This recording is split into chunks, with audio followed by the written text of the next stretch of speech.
Hi friends, welcome to day to day kitchen. ഇന്ന് ഞാൻ വന്നിരിക്കുന്ന ഒരു പ്ലം കേക്കിൻ്റെ റെസിപ്പി ആയിട്ടാണ്. പക്ഷെ നമ്മളിതിൽ ഷുഗറും അതുപോലെ തന്നെ മൈദയൊന്നും യൂസ് ചെയ്യാണ്ട് ശർക്കരയും ഗോതമ്പ് പൊടിയും യൂസ് ചെയ്തിട്ടാണ് നമ്മൾ ഈ പ്ലം കേക്ക് റെഡിയാക്കി എടുക്കുന്നത്. അപ്പോൾ ഇതെങ്ങനെയാണ് റെഡിയാക്കി എടുക്കാൻ നോക്കാം. അപ്പോൾ ആദ്യം തന്നെ ഒരു ബൗളിലേക്ക് ഞാനിപ്പോൾ 1 കപ്പ് ഗോതമ്പ് പൊടി ഇട്ട് കൊടുക്കുന്നുണ്ട്. ഇനി അതിലേക്ക് 1 സ്പൂൺ ബേക്കിംഗ് പൗഡർ ഇട്ട് കൊടുക്കാം. അതുപോലെ തന്നെ ഒരു 1/4 ടീസ്പൂൺ ബേക്കിംഗ് സോഡയും ഇട്ട് കൊടുക്കുന്നുണ്ട്. ഇതെല്ലാം കൂടിയിട്ട് നന്നായിട്ടൊന്ന് മിക്സ് ചെയ്തിട്ട് നമുക്കത് മാറ്റി വയ്ക്കാം. അടുത്തതായിട്ട് ഞാനിപ്പോൾ ഇവിടെ ശർക്കര എടുത്തിട്ടുണ്ട്. ഞാനിപ്പോൾ ഒരു ചെറിയ 3 ബല്ലം ശർക്കര ഇതുപോലെ മിക്സിയിലിട്ടൊന്ന് പൊടിച്ചെടുത്തിട്ടുണ്ട്. അതിൻ്റെ അളവ് പറയുകയാണെങ്കിൽ 1 കപ്പ് ശർക്കരയുണ്ട്. ആ ശർക്കര മിക്സിയുടെ ജാറിലേക്ക് ഇട്ട് കൊടുക്കാം. കുറച്ച് സാധനങ്ങളെല്ലാം കൂടിയിട്ട് നമുക്കൊന്ന് അരച്ചെടുക്കാനുള്ളതാണ് കേട്ടോ. അതിന് വേണ്ടിയിട്ടാണ് മിക്സിയുടെ ജാറിലേക്ക് ഇട്ട് കൊടുക്കുന്നുണ്ട്. ഇനി അതിലേക്കൊരു 1/4 കപ്പ് തൈര് ഇട്ട് കൊടുക്കുന്നുണ്ട്. ഇനി അതിലേക്ക് ഒരു 1/4 കപ്പ് സൺഫ്ലവർ ഓയിലാണ് ഒഴിച്ചു കൊടുക്കുന്നത്. അതും കൂടി അതിലേക്ക് ഒഴിച്ച് കൊടുത്തിട്ട് ഇതെല്ലാം കൂടിയിട്ട് നന്നായിട്ടൊന്ന് അരച്ചെടുക്കണം. നന്നായിട്ടൊന്ന് മിക്സായി കിട്ടണം. അതിന് വേണ്ടിയിട്ട് നമുക്ക് മിക്സിയിൽ നന്നായിട്ടൊന്ന് അരച്ചെടുക്കാം. ഇതുപോലെ നന്നായിട്ട് അരച്ചെടുത്തിട്ടുണ്ട്. ഇനി നമുക്കതൊരു പാത്രത്തിലേക്ക് അത് ഒഴിച്ചു കൊടുക്കാം.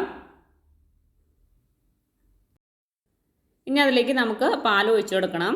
ഞാനിപ്പോൾ ഒരു 3/4 കപ്പ് പാൽ ഒഴിച്ചു കൊടുക്കുന്നുണ്ട്.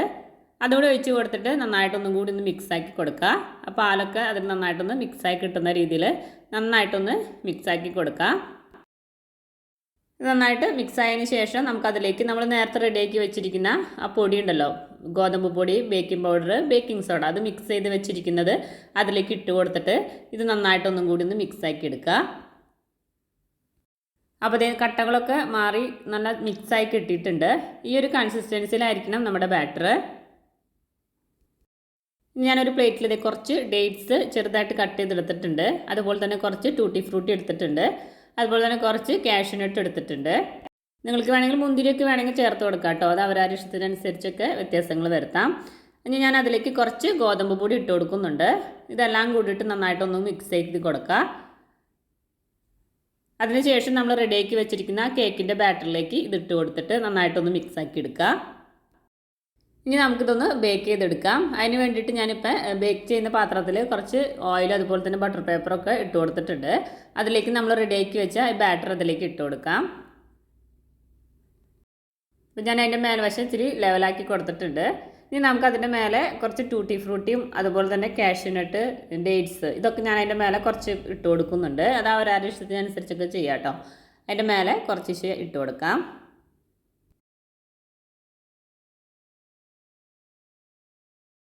ഇനി നമുക്കിത് ബേക്ക് ചെയ്തെടുക്കാം. ഒരു 30-35 മിനിറ്റ് നമുക്കിത് ബേക്ക് ചെയ്തെടുക്കണം. അത് ഗോതമ്പ് പൊടി ആയ കാരണം തന്നെ കുറച്ചൊരു ടൈം കൂടുതൽ വേണ്ടി വരും. അപ്പോൾ നിങ്ങൾക്ക് വേണമെങ്കിൽ ഓവനിൽ വെച്ച് കൊടുക്കാം, അതല്ലെങ്കിൽ പ്രീ ഹീറ്റ് ചെയ്തൊരു പാത്രത്തിൽ അങ്ങനെ നമുക്ക് ബേക്ക് ചെയ്തെടുക്കാവുന്നതാണ്. ഇത് നമ്മുടെ പ്ലം കേക്ക് ഇവിടെ റെഡി ആയിട്ടുണ്ട്. ശർക്കരയും അതുപോലെ തന്നെ ഗോതമ്പ് പൊടിയൊക്കെ യൂസ് ചെയ്തിട്ട് നമ്മൾ ഉണ്ടാക്കിയ പ്ലം കേക്കാണ്. അടിപൊളി ടേസ്റ്റാണ് കഴിക്കാൻ വേണ്ടിയിട്ട്. കറക്റ്റ് പ്ലം കേക്കിൻ്റെ ടേസ്റ്റ് തന്നെയാണ് കേട്ടോ. ഗോതമ്പ് പൊടി അതുപോലെ തന്നെ ശർക്കരയാണ് യൂസ് ചെയ്തതെന്ന് പറഞ്ഞ് ടേസ്റ്റിനൊന്നും വ്യത്യാസം വരുന്നില്ല. കറക്റ്റ് നമ്മൾ കടയിൽ നിന്ന് വാങ്ങുന്ന അതേ പ്ലം കേക്കിൻ്റെ ടേസ്റ്റ് തന്നെയാണ്. അപ്പോൾ ഇതുപോലെ ട്രൈ ചെയ്യാത്തവർ തീർച്ചയായിട്ടും ഇപ്രാവശ്യം ട്രൈ ചെയ്ത് നോക്കാം. അപ്പോൾ എൻ്റെ വീഡിയോ ഇഷ്ടപ്പെട്ടെങ്കിൽ ലൈക്ക് ചെയ്യാനും കമൻറ്റ് ചെയ്യാനും ഷെയർ ചെയ്യാനും മറക്കരുത്.